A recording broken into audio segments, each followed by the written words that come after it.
اصل میں بھائی آج ہمارے مدرسہ اسلامیہ اشرف احیاء العلوم کا سالانہ جلسہ منعقد ہو رہا ہے، جس میں بڑے بڑے علماء اکرام تشریف لا رہے ہیں۔ مجھے ان کی قیمتی باتیں سننے کے لیے جانا ہے۔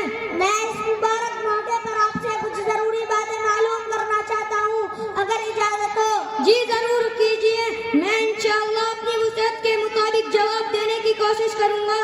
اچھا تو بتائیے کہ تمام مخلوقات کو کس نے پیدا کیا؟ تمام مخلوقات کو اللہ تعالیٰ نے پیدا کیا۔ اس طرح یہ بھی بتاؤ کہ اللہ تعالیٰ تمام مخلوقات کو کس چیز سے پیدا کیا؟ تمام مخلوقات کو اللہ نے اپنی قدرت اور اپنے حکم سے پیدا کیا۔